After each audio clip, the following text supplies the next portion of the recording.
Welcome to BB9 news. ముందుగా headlines చూద్దాం. పరిశ్రమల శాఖపై సీఎం చంద్రబాబు సమీక్ష. గత 5 ఏళ్ల కాలంలో పరిశ్రమల శాఖల పనితీరుపై రివ్యూ. రాష్ట్రం విడిచిపోయిన కంపెనీలను తిరిగి రప్పించేందుకు ప్రయత్నాలు.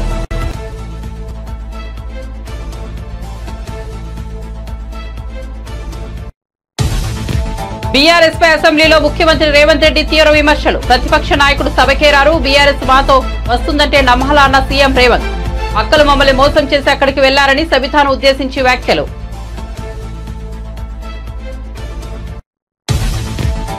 ఆరోగ్యశ్రీపై ప్రభుత్వ విధానం ఏంటో వెల్లడించాలని మాజీ మంత్రి విడుదల రజని డిమాండ్. అప్పుల సాకుతో ఆరోగ్యశ్రీ నుంచి ప్రభుత్వం వైదొలుగుతుందా అనే భయం ప్రజల్లో నెలకొందని వెల్లడి.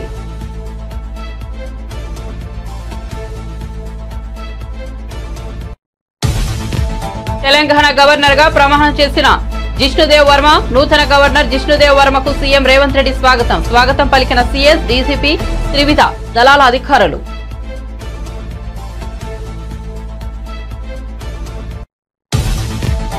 మంగళగిరిలో మంత్రి పార్థసారథి ప్రెస్ మీట్. విజన్ లేని వ్యక్తి వల్ల రాష్ట్రం అధోగతి పాలైందని విమర్శలు. జగన్ అసెంబ్లీకి రాకుండా తప్పించుకుంటున్నారని వ్యాఖ్యలు.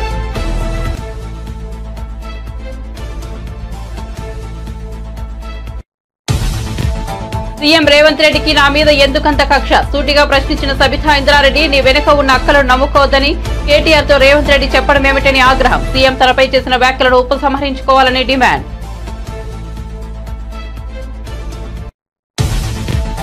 సీఎం కండకావరంతో మా ఎమ్మెల్యేలను అవమానించారు. సిగ్గు బుద్ధి జ్ఞానం తెచ్చుకోవాలన్న కేటీఆర్. మహిళా శాసనసభ్యులపై అకారణంగా నోరు పారేసుకున్నారని ఆగ్రహం. అక్కలను నమ్ముకుంటే బతుకు బస్టాండని విమర్శ. నీ లెక్క పార్టీలు మరి మా వాళ్లు పదవులు తెచ్చుకోలేదన్న కేటీఆర్. ఇక వార్త వివరాల్లోకి వెళ్తే, పరిశ్రమల శాఖపై సీఎం చంద్రబాబు సమీక్షా సమావేశం నిర్వహించారు. గత 5 ఏళ్ల కాలంలో పరిశ్రమల శాఖ పనితీరుపై రివ్యూ చేశారు. తెలుగుదేశం ప్రభుత్వ హయాంలో ఒప్పందం చేసుకున్న పారిశ్రామికవేత్తలు వైసీపీ ప్రభుత్వంలో వెనక్కు వెళ్లారని అధికారులు సీఎంకు తెలిపారు. ప్రభుత్వం సహకరించకపోవడం, వివిధ కారణాలతో వేధింపులకు పాల్పడడంతో భూ కేటాయింపులు జరిగిన తర్వాత కూడా వెళ్లిపోయిన పలు కంపెనీలు ఇండస్ట్రీ కోసం కేటాయించిన భూముల దుర్వినియోగం అయ్యాయని అంగీకరించిన అధికారులు రాష్ట్రం విడిచిపోయిన కంపెనీలను తిరిగి రప్పించుకునేందుకు గట్టిగా ప్రయత్నాలు చేయాలని ముఖ్యమంత్రి చంద్రబాబు ఆదేశాలు జారీ చేశారు. బీఆర్ఎస్ పై అసెంబ్లీలో ముఖ్యమంత్రి రేవంత్ రెడ్డి తీవ్ర విమర్శలు చేశారు. ప్రతిపక్ష నాయకుడు సభకే రారు, బీఆర్ఎస్ వాళ్ళు మాతో కలిసి వస్తారంటే ఎలా నమ్మాలి? ఆ పార్టీలోని అక్కలు మమ్మల్ని మోసం చేసి అక్కడికి వెళ్లారు. బీఆర్ఎస్ సర్కార్ 2014 నుంచి 2018 వరకు ఒక్క మహిళకు కూడా మంత్రి పదవి ఇవ్వలేదు. ఇప్పుడు మైనార్టీలకు మంత్రి పదవి ఇవ్వలేదని మాపై ముసలి కన్నీరు కారుస్తున్నారు. ప్రభుత్వానికి సహకరించాలని అనుకుంటే ప్రతిపక్ష నేత సభకు రావాలని రేవంత్ రెడ్డి అన్నారు. ఎన్నికలకు 6 నెలల ముందు రాజకీయాలు చేద్దాం మీరన్నారు ముఖ్యమంత్రి గారు. We welcome it. మిగతా 4.5 ఏళ్లు నిర్మాణాత్మక ప్రతిపక్షంగా మా పని మేము చేస్తాం. ప్రజలు మీకు అధికారం ఇచ్చారు, చిన్న వయసులో మంచి చేయండి. ప్రజాస్వామ్యంలో ప్రజలకు సేవ చేసే అదృష్టం మీకు కలిగింది. తప్పకుండా we will support you sir. కానీ దయచేసి మేము మా పార్టీ తరఫున ముగించే ముందు చేసే విజ్ఞప్తల్లా ఒకటి, మా మీద కోపం ఉంటే మమ్మల్ని తిట్టండి, కానీ తెలంగాణ కోసం దయచేసి కలిసిమెలిసి కలబడి నిలబడి పోరాడిన పార్టీని అవమానించకండి. ఉద్యమంలో ఉదయించిన మా పార్టీని అవమానించకండి. కొట్లాట అనేది మా డిఎన్ఏలో ఉంది. తప్పకుండా కొట్లాడతాం ప్రజల పక్షాన. ప్రధాన ప్రతిపక్షంగా మీరిచ్చిన ఒక్క మాట కూడా ఎక్కడ మోసం జరిగినా తెలంగాణ ప్రజలకు మౌనం వహించం, సహించం, భరించం. ప్రాంతం వాడు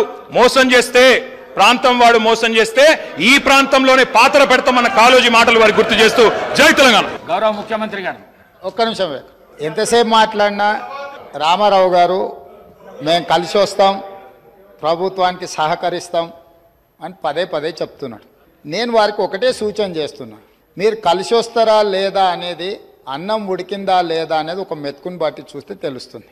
ప్రతిపక్ష నాయకుడు సభలకే రాడు, వీళ్ళు కలిసి వస్తారని చెప్తే నమ్మేది ఎవరు అధ్యక్ష? నేను అందుకే వారికి సూచన చేస్తున్నా, వెనకాల ఉండే అక్కలు ఇక్కడ ఉండి చెప్పి ఇక్కడ ముంచే అక్కడికి తేలినరు. ఆ అక్కల మాటలు విన్నాడు అనుకో జూబ్లీ బస్ స్టాండ్లో కూర్చోవాల్సి వస్తుంది అధ్యక్ష. అందుకే అధ్యక్ష,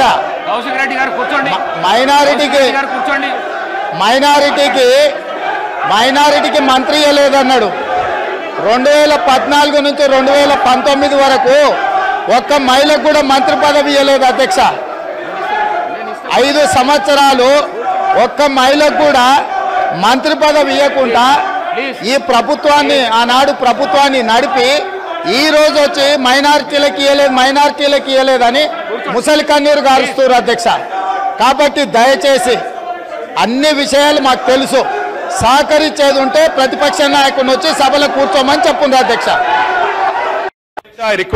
జగన్ కు దమ్ముంటే అసెంబ్లీకి వచ్చి మాట్లాడాలని, వారు ప్రజలకు చేసిన మేలు ఏంటో చెప్పాలని, అసెంబ్లీకి రాకుండా అబద్ధపు పత్రిక టీవీ పెట్టుకుని గ్లోబల్స్ ప్రచారం చేయిస్తే చట్టపరంగా చర్యలు తీసుకుంటామని మంత్రి కొలుసు పార్థసారథి హెచ్చరించారు.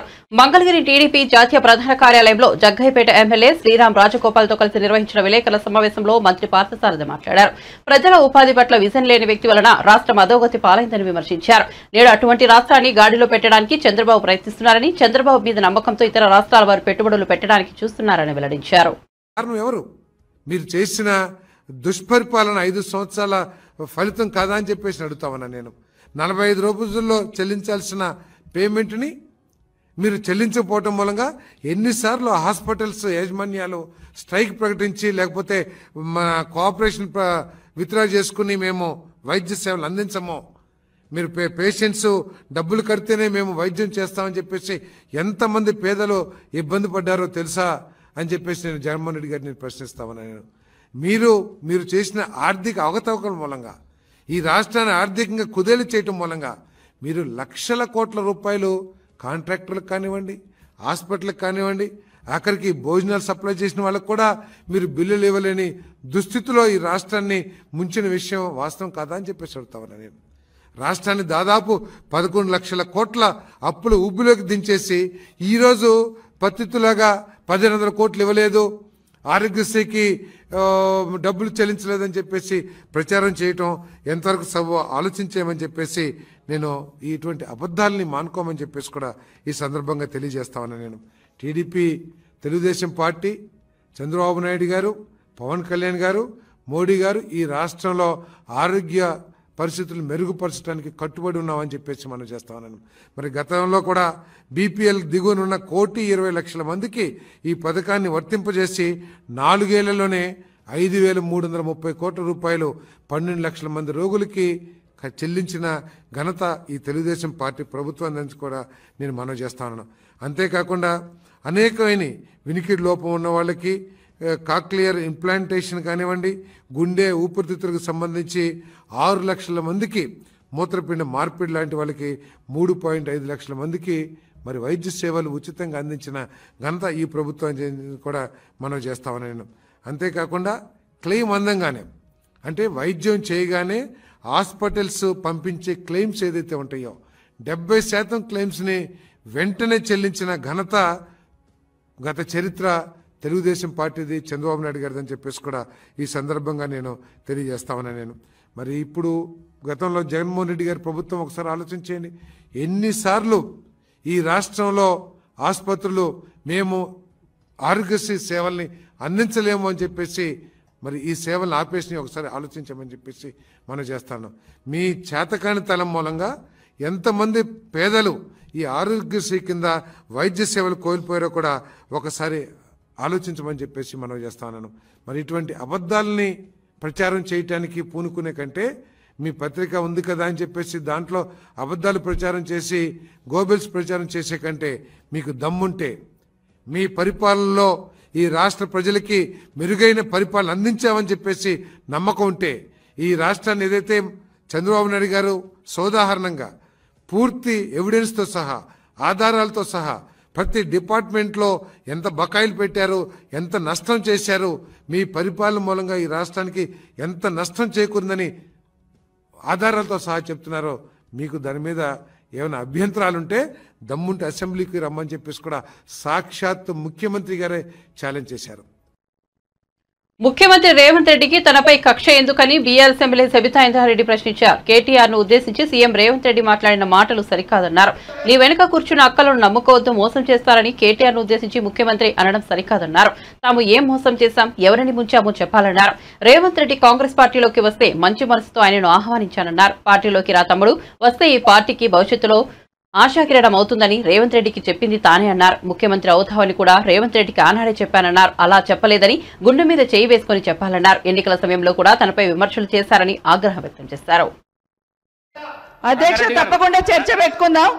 అక్కడున్న లేపాట్లకు వచ్చిండ్రు, ఎక్కడ పోయినారో తప్పకుండా చర్చ పెట్టుకుందాం. గౌరవ ముఖ్యమంత్రి గారు ముఖ్యమంత్రి అయిన తర్వాత కేసీఆర్ ఇంటి మీద వాళ్ళ కాకి నా ఇంటి మీద వాళ్ళతో కాల్ చేస్తాడు. ఎంతమంది ఉన్నారు అధ్యక్ష? ఇప్పుడు అక్కడ ఎందుకు చేర్చుకున్నారు అధ్యక్ష?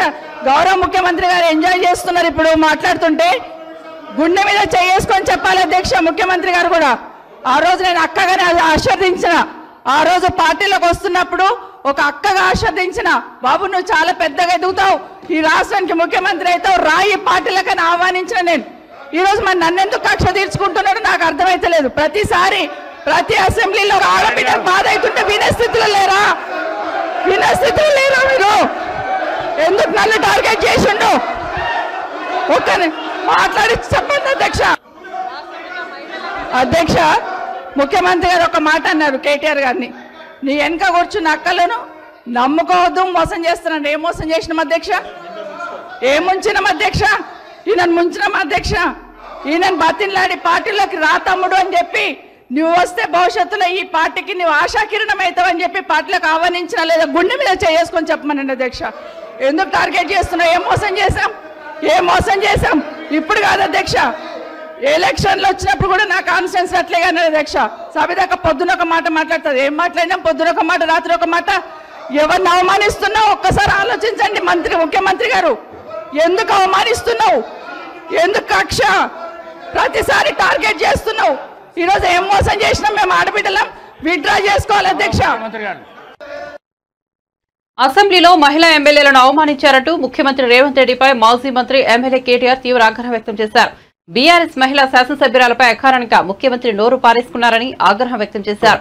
అక్కలను నమ్ముకుంటే బతుకు బస్టాండ్ అవుతుందని ముఖ్యమంత్రి చాలా నికృష్టంగా మాట్లాడారన్నారు. ఈ అవమానం కేవలం సవితక్కకు, సునీతక్కకు మాత్రమే జరిగింది కాదని తెలంగాణ ఆడబిడ్డలందరికీ జరిగిన అవమానమన్నారు. మహిళలను నమ్ముకుంటే బతుకు బస్టాండ్ అవుతుందని ముఖ్యమంత్రి స్థాయి వ్యక్తి మాట్లాడడం శోచనీయమన్నారు.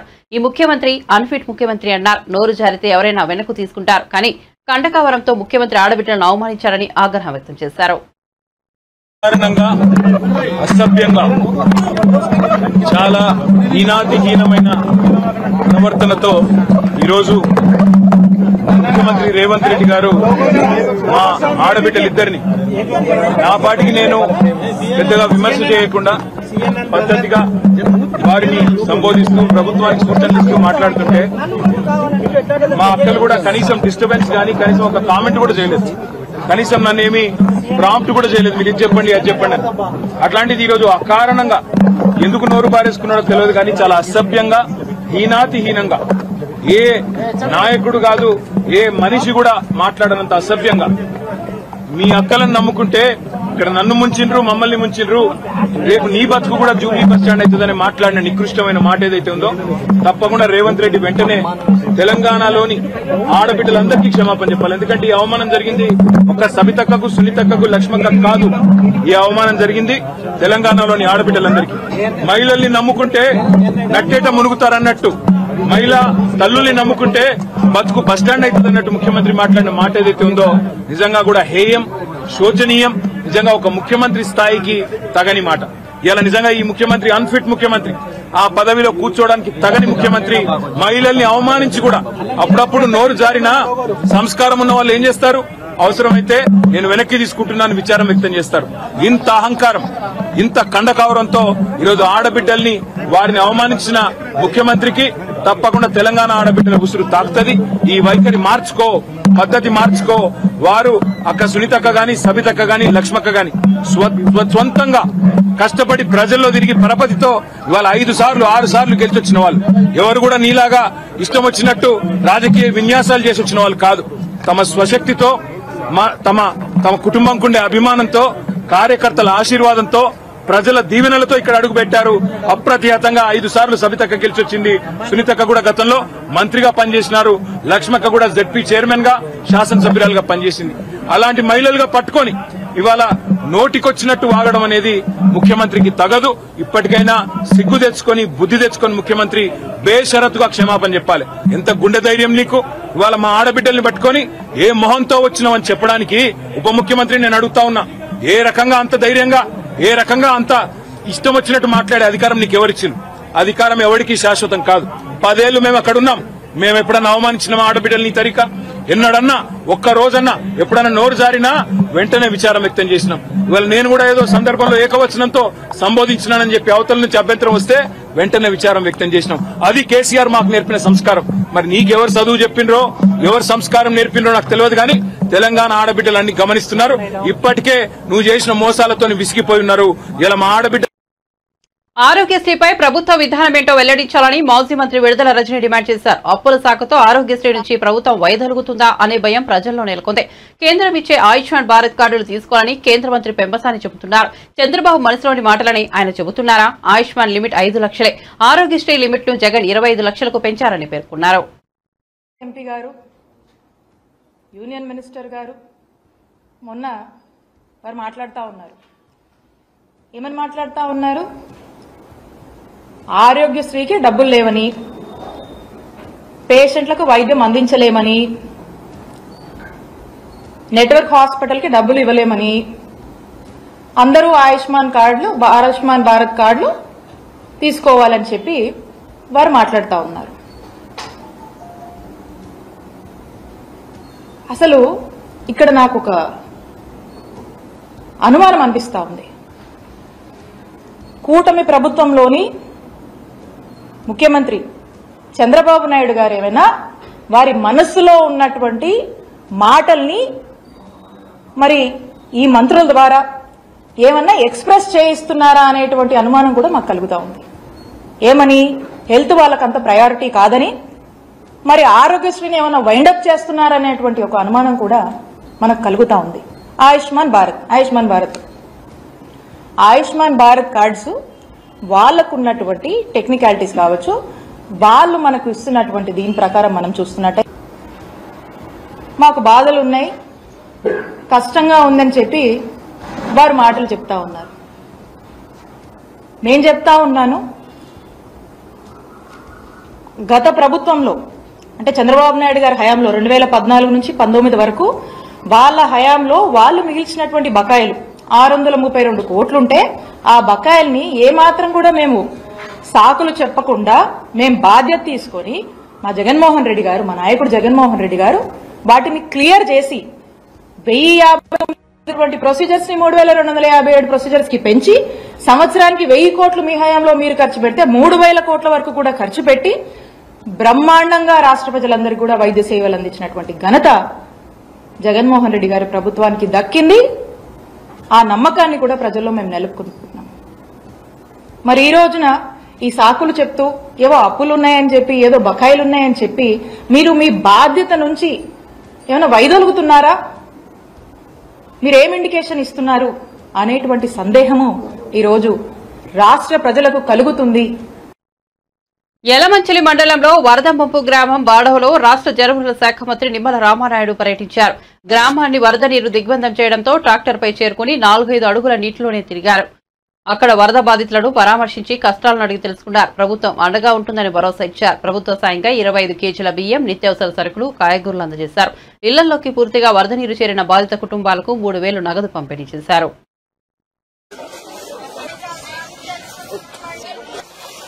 తెలుగుదేశం, జనసేన, బీజేపీ ప్రభుత్వాన్ని ప్రజలు ఏ రకంగా అయితే ఆశీర్వదించారో ఆ రకంగా కృష్ణమ్మ తల్లి కూడా ఈ యొక్క ఎన్డీఏ ప్రభుత్వాన్ని ఆశీర్వదించినట్టుగా ఉన్నటువంటి పరిస్థితి.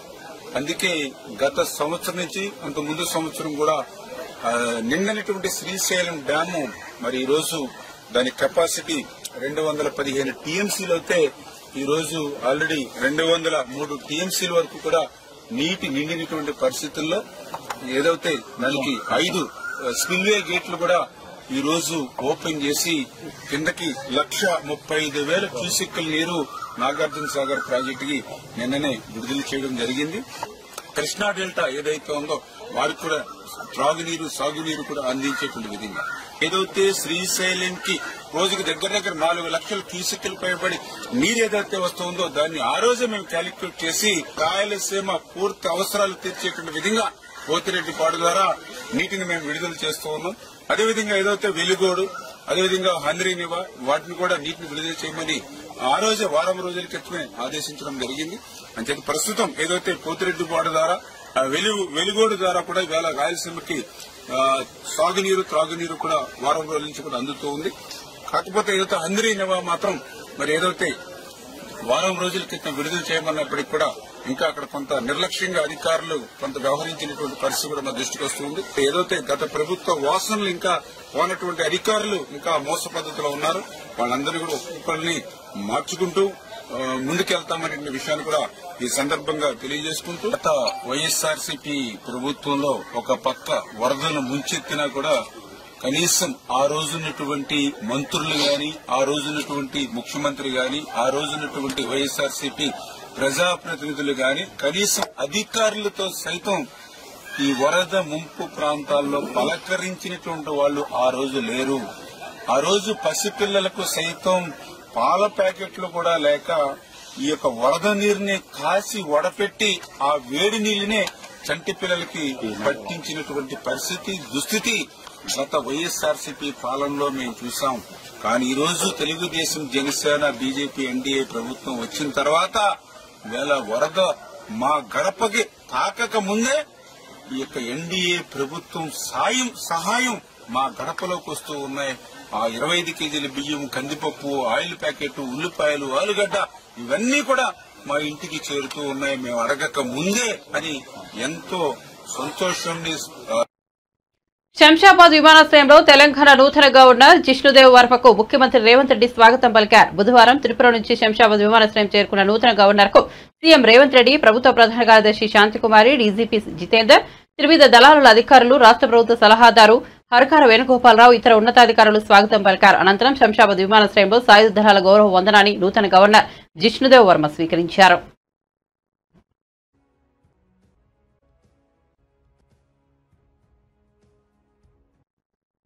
కేరళలోని వయనాడు ఘటనపై కేంద్ర హోంమంత్రి అమిత్ షా రాజ్యసభలో కీలక వ్యాఖ్యలు చేశారు. కొండ చర్యలు విరిగిపడే అవకాశం ఉందని కేరళను ఈ నెల 23న హెచ్చరించినట్టు తెలిపారు. కేరళ ప్రభుత్వమే ఎలాంటి చర్యలు తీసుకోలేదని అన్నారు. ప్రభుత్వ అప్రమత్తంపై జాగ్రత్త పడితే ప్రాణ నష్టం జరిగి ఉండేది కాదన్నారు. విపత్తులను పసిగట్టే అత్యాధునిక వ్యవస్థను భారత్ కలిగి ఉన్నట్లు పేర్కొన్నారు. ఈ విపత్తులో ఇప్పటికే 163 మంది మరణించారు. उपयोग भी किया है होगा, जानकारी का अभाव है तो भी ठीक नहीं है, और राजनीति है मान्यवर तो बहुत दुखद है। मान्यवर कई सारे राज्यों ने इसका उपयोग भी किया है और परिणाम भी आए, और इस अर्ली वार्निंग सिस्टम के तहत मैं आज सदन को बताना चाहता हूं, 23 तारीख को ही मेरे ही अनुमोदन से 9 एनडीआरएफ की टीमें केरल के लिए रवाना हो गई थी कि वहां लैंडस्लाइड आ सकता है। भारत सरकार ने 9 एनडीआरएफ की टीमें विमान से वहां भेजी। मैं पूछ सकता हूं मान्यवर, इतना मुझे पूछते हैं सारे लोग, केरल सरकार ने क्या किया? अनधिकृत लोग रह रहे थे, नहीं रह रहे थे, मगर वल्नरेबल सिचुएशन तो थी। इनको शिफ्ट किया गया क्या? क्यों नहीं किया गया? कौन रोकता था? और शिफ्ट किया तो मरे कैसे? शिफ्ट पहले नहीं किया गया है, बाद में किया गया है। जितना बोलोगे उतना नुकसान होगा। मैं बोलना नहीं चाहता, परंतु जब आप आरोपात्मक तरीके से बात करते, मैं शांति से यहां बैठकर सुनने ही आया। मान्यवर, मैं आज आपके माध्यम से कहना चाहता हूं कि early warning system Narendra Modi ji 2014 में प्रधानमंत्री बने, 2016 से ये प्रोजेक्ट चालू हुआ और 23 तक दुनिया की सबसे आधुनिक अर्ली वार्निंग सिस्टम कहीं पर है तो भारत में। और इसका 7 दिन पहले इसका अनुमान देने वाले 4 ही देश है, उसमें से एक भारत है। తాను బీఆర్ఎస్ లో తిరిగి చేరుతున్నట్లు జరుగుతున్న ప్రచారాన్ని భద్రాచలం ఎమ్మెల్యే తెల్లం వెంకట్రావు ఖండించారు. నేను పార్టీ మారడం లేదు, నియోజకవర్గ అభివృద్ధి కోసమే కాంగ్రెస్ లోకి వచ్చా. మళ్లీ బీఆర్ఎస్ లో చేరడం అంటే ఆత్మహత్య చేసుకోవడమే. నాపై కొందరు తప్పుడు ప్రచారం చేస్తున్నారు. కాంగ్రెస్ లోనే ఉంటా, సందేహం లేదని ఆయన వివరణ ఇచ్చారు. కాగా బీఆర్ఎస్ నుంచి ఎమ్మెల్యేగా గెలిచిన వెంకట్రావు ఆ తర్వాత కాంగ్రెస్ లో చేరారు. నిన్న నా మీద సోషల్ మీడియాలో వచ్చినది మళ్ళీ బీఆర్ఎస్ పార్టీలోకి వెళ్తున్నమాట అబద్ధం. ఎందుకంటే ఒక్కసారి నేను డెసిషన్ చేసి భద్రాచలం అభివృద్ధి కొరకు కాంగ్రెస్ పార్టీ అయితే అభివృద్ధి చెందుద్దని ఏదైతే నా గురువు గారైన పొంగులేటి శ్రీనివాసరెడ్డి గారి ద్వారా నేను కాంగ్రెస్ పార్టీలో జాయిన్ అయ్యాను. గౌరవ ముఖ్యమంత్రి రేవంత్ రెడ్డి గారి ఆశీస్సులతో మరియు తుమ్మల నాగేశ్వర గారి ఆశీస్సులతో, నా గురువు అయిన పొంగులేటి శ్రీనివాసరెడ్డి గారి ఆశీస్సులతో, డిప్యూటీ సీఎం బట్టి విక్రమార్క ఆశీస్సులతో భద్రాచలం అభివృద్ధి చెందుతుందని ఆశతో వెళ్ళాను. అదే ఆశతో ఉన్నాను తప్ప వేరేదైతే ఎటువంటి అపోహ చెందొద్దు. ఇది బీఆర్ఎస్ ప్రాపగండా అని నేను ఖచ్చితంగా చెప్తున్నాను. ఇంకా ఒక్కసారి జీవితంలో నేను తీసుకున్న స్టెప్ని మళ్ళీ తీసుకొని మరి నా రాజకీయ భవిష్యత్తు ఉందా లేదని తెలియదు కానీ ప్రజల అభివృద్ధి, నాకు ఆశీస్సులే ఉన్నాయి. ప్రజలు అభివృద్ధే నాకు ముఖ్యమని మీకు తెలుపుతున్నాను. మీరు ఎటువంటి అపోహ. బులెటిన్ ముగించే ముందు హెడ్లైన్స్ మరోసారి చూద్దాం. పరిశ్రమల శాఖపై సీఎం చంద్రబాబు సమీక్ష. గత 5 ఏళ్ల కాలంలో పరిశ్రమల శాఖ పనితీరుపై రివ్యూ. రాష్ట్రం విడిచిపోయిన కంపెనీలను తిరిగి రప్పించేందుకు ప్రయత్నాలు.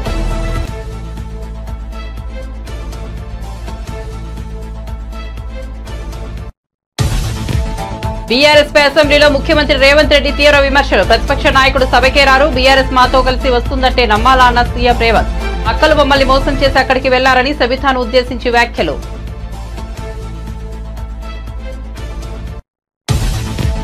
ఆరోగ్యశ్రీపై ప్రభుత్వ విధానమేంటో వెల్లడించాలని మాజీ మంత్రి విడుదల రచన డిమాండ్. అప్పుల సాకుతో ఆరోగ్యశ్రీ నుంచి ప్రభుత్వం వైదొలుగుతుందా అనే భయం ప్రజల్లో నెలకొందని వెల్లడి.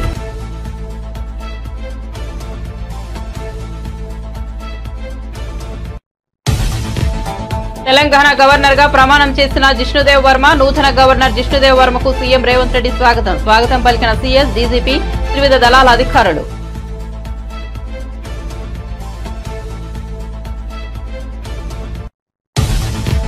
మంగళగిరిలో మంత్రి పార్థసారథి ప్రెస్ మీట్. విజన్ లేని వ్యక్తి వల్ల రాష్ట్రం అధోగతి పాలైందని విమర్శలు. జగన్ అసెంబ్లీకి రాకుండా తప్పించుకుంటున్నారని వ్యాఖ్యలు.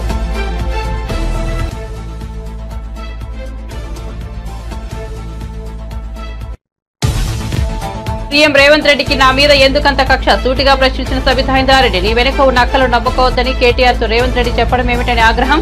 సీఎం తనపై చేసిన వ్యాఖ్యలను ఉపసంహరించుకోవాలని డిమాండ్.